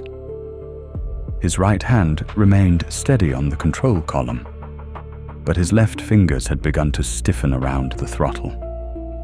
Blood had dried along the edge of his jaw, where his helmet seal had shifted during the earlier hit. None of it prevented flight. All of it reduced endurance. He adjusted oxygen flow and forced his breathing into a controlled rhythm. Ahead, the Green Phantom opened fire at long range toward the evacuation line. The shots did not strike any transports. They were warning fire, or bait, or both. The nearest transport banked too sharply and lost formation spacing. Imperial escorts farther east began turning back toward the threat, but they were too slow to intercept before the Orc ace reached firing distance. Veller cut across the Green Phantom's approach path. The Orc pilot responded immediately. Instead of continuing toward the transports, it rolled hard and climbed toward the storm shelf, drawing Veller away from the corridor. The movement was intelligent. If Veller followed, the transports remained safe, but he would enter another terrain-disrupted fight with a failing aircraft. If he stayed with the convoy, the Green Phantom could turn again and strike from a new angle. Veller followed only halfway. He climbed enough to threaten the Orc fighter, then leveled out and fired a short burst across its projected descent path. The rounds missed, but they denied the enemy a clean turn back toward the transports. The Green Phantom had to climb wider than intended. That cost it time. Time was now the real supply being spent by both pilots. Veller checked his fuel warning. 5 minutes of combat power. Less if he kept pushing. He transmitted to the nearest Imperial control frequency. This is Talon Actual. Bomber objective secured. Green Phantom engaged east of Helican Spur. Evacuation corridor remains threatened. Request emergency recovery vector. Static answered first. Then a ground controller responded from somewhere inside St. Corvin's reach. Talon Actual, Bastion Calthus runway access is compromised by debris and incoming traffic. Secondary recovery field available at Chapel Field 9, bearing east by southeast, distance 42 kilometers from your current position. 42 kilometers. Possible, but only if he disengaged soon. Veller watched the Green Phantom bank through cloud shadow and knew disengagement was not available yet. Chapel Field 9 confirmed, he replied. Mark recovery beacon. I will proceed when able. The controller did not ask what that meant. No one needed to. The Green Phantom came back lower this time, skimming above ruined shrine rooftops near the outer edge of the battlefield. Veller followed at reduced throttle to preserve fuel, accepting a slower closing rate. His Thunderbolt's damaged controls fought him during every correction. The aircraft wanted clean air and a straight path. The battlefield offered neither. Smoke rose from chapel ruins. Heat lifted ash into spiraling columns. Broken statuary and collapsed towers forced repeated altitude changes. The Orc fighter fired again, this time turning its guns toward Veller. Rounds struck near his left wing and tore through trailing debris behind him. He returned fire with the primary autocannon only, conserving the damaged feed. The Green Phantom jinked aside, but less sharply than before. Its damaged engine limited certain maneuvers. Veller noted the pattern. Right bank remained strong. Left bank lagged under power. Climb rate was reduced after aggressive turns. There, a weakness that could be used. The route to extraction now depended on forcing the Orc aircraft away from the convoy and toward Chapel Field 9's general direction without letting it realize the movement. Veller began shaping the fight east by southeast, never directly, never obviously. Each pass placed his Thunderbolt slightly closer to the recovery bearing. Each denial shot prevented the Green Phantom from turning cleanly back toward the evacuation corridor. The Orc ace still believed the duel remained centered on attack and counterattack. Veller made it about navigation. 4 minutes of combat power. His ammunition count dropped below safe engagement reserve. The missile remained armed. One clean shot could end the aerial pursuit. One bad shot would leave him with only damaged guns and a failing fuel margin. The Green Phantom suddenly dove toward a lower shrine complex, disappearing between two broken towers. Veller almost followed. He stopped himself. The move was too clean. Instead, he climbed. The Orc fighter emerged below and behind where Veller would have been, guns already firing into empty space. It had attempted to bait him into a predictable descent. For the first time since the duel began, the Orc ace had misread him. Veller rolled down from above. The missile lock tone formed. Brief. Unstable. Good enough. He fired. The missile streaked into the smoke trail behind the Green Phantom. The Orc pilot reacted instantly, rolling hard right and dropping flares from crude launch housings beneath the fuselage. The missile missed the core frame, but detonated close enough to tear through the damaged engine assembly. Fire erupted from the rear of the Orc aircraft. Metal fragments spun away into the ash. The Green Phantom did not explode. It continued flying. Barely. Veller's cockpit alarms intensified as he pushed after it. 3 minutes of combat power. Extraction was now almost theoretical. Chapel Field 9's beacon pulsed faintly on his display. Closer than before, but still too distant for comfort. The Thunderbolt could glide part of the way if both engines failed, but not through active flak, not with control damage, and not while the Green Phantom remained airborne.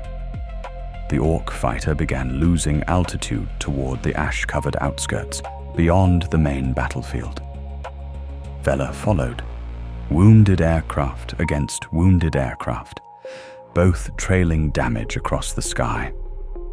The route to extraction had become the route to impact. Captain Elias Veller's Thunderbolt ceased being a recoverable aircraft 20 kilometers short of Chapel Field 9. The right engine failed first.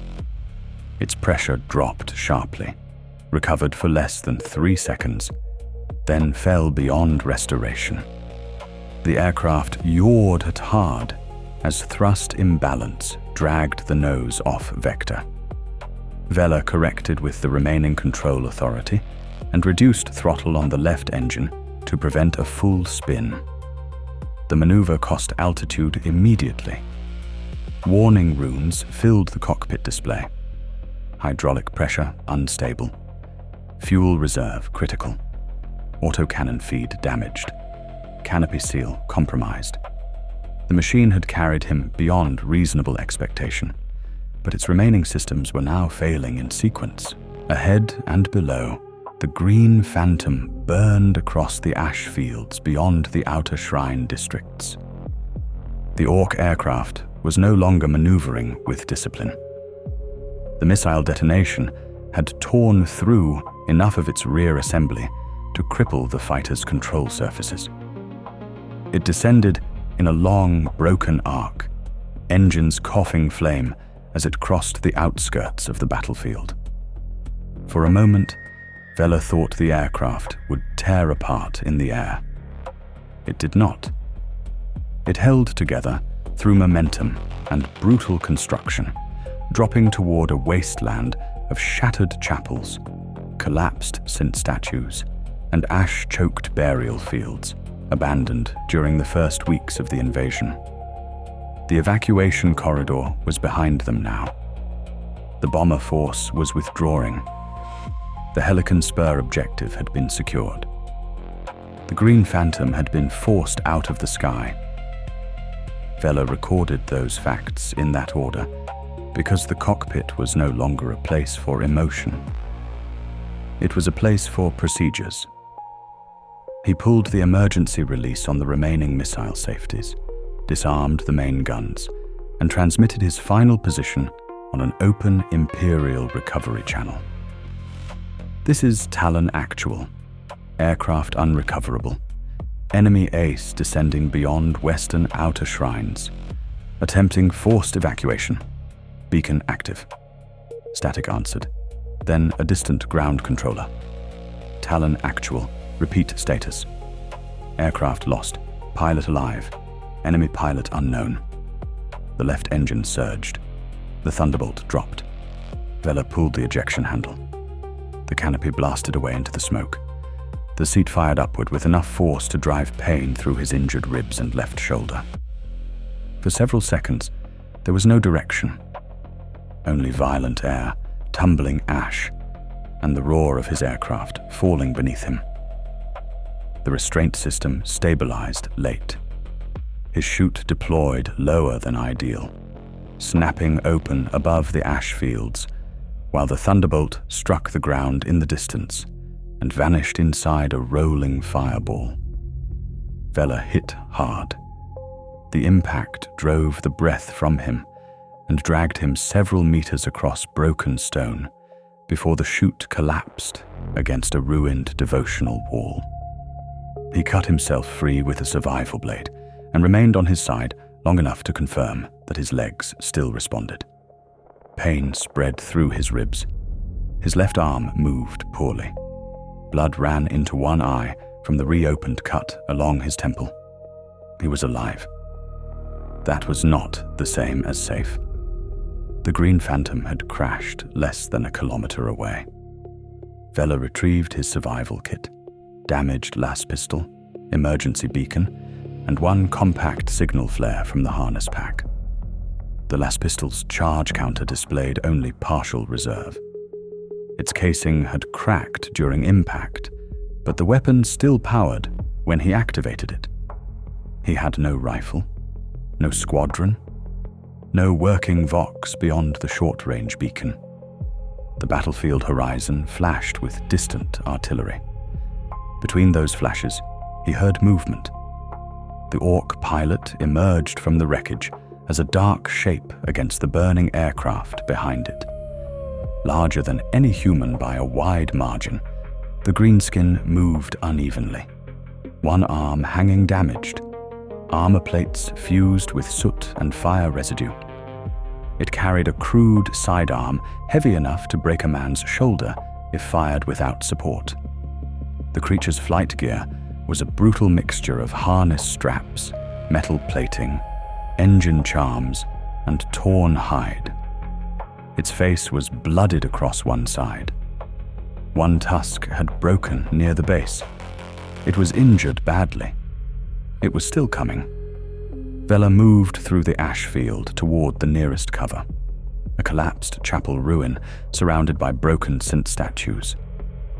The Orc fired first. The round struck the stone beside Veller and burst fragments across his flight coat. He dropped behind a shattered plinth and returned 2 last shots. One struck armor and burned across metal. The second missed as the orc moved behind a fallen archway. The fight became slow after that. Not because either survivor chose patience, but because both were damaged beyond speed. Veller shifted from cover to cover, conserving charge. The orc advanced through ruined stone, firing when it had angle, roaring through broken breath whenever pain slowed it. Neither had aircraft now. No formations, no altitude, no engines. Only distance, injury, and the remains of the war around them. Near the chapel entrance, the orc rushed him. Veller fired once and missed. The orc's return shot struck low, throwing stone fragments into Veller's thigh and knocking him against the chapel wall. The greenskin closed the distance with a limp that still covered ground faster than Veller could retreat. Its sidearm jammed or emptied. It discarded the weapon and reached for him with its remaining good arm. Veller steadied the last pistol with both hands. He fired into the orc's knee. The joint shattered under the shot. The greenskin collapsed forward with enough force to crack stone beneath its weight, but it did not stop. It dragged itself toward him through ash and rubble, one hand clawing at the ground, mouth open in a sound that was less pain than refusal. Veller stepped closer because distance no longer mattered. He placed the last shots into the orc pilot at point-blank range. The body finally stopped moving. Afterward, Veller sat against the chapel wall beside the dead creature and activated the emergency beacon again. He did not remember how long he remained there. Time broke apart into artillery flashes, cold ash, pain, and distant aircraft engines. At some point, Imperial searchlights crossed the outer shrine field. Armored recovery personnel reached him near dawn, supported by Navy armsmen and a pair of Medici servitors. One recovery officer asked for his name. Veller answered correctly. The officer asked for squadron status. Veller looked toward the burning horizon before speaking. 117th Vesperian Talons. Combat ineffective. Mission objective achieved. Enemy ace eliminated. That statement became the foundation of the official debriefing 3 days later inside a Medici ward beneath St. Corvin's reach. Veller delivered the account while restrained to a recovery frame with his ribs bound, left arm immobilized, and multiple extraction wounds sealed beneath synthetic grafts. Commander Halbrecht attended in person.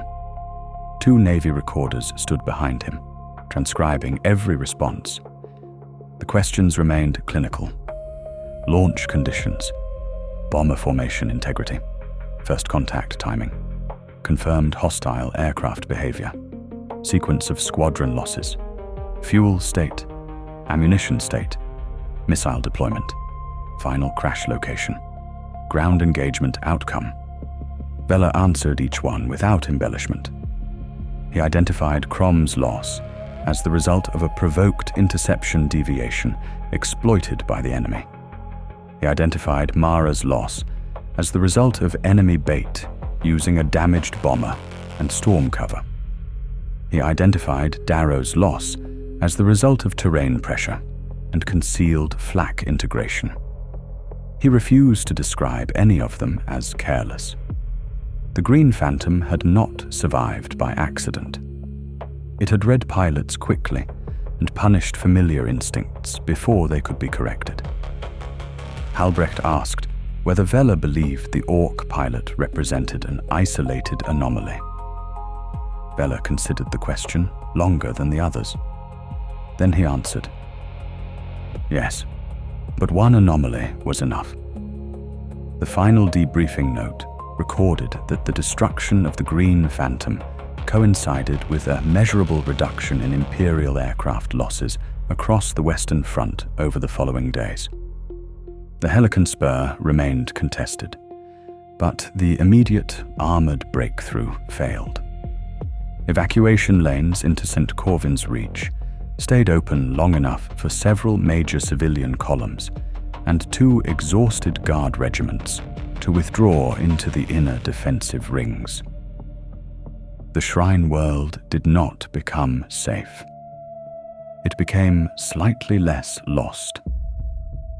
Among surviving Imperial Navy personnel, that was enough to remember.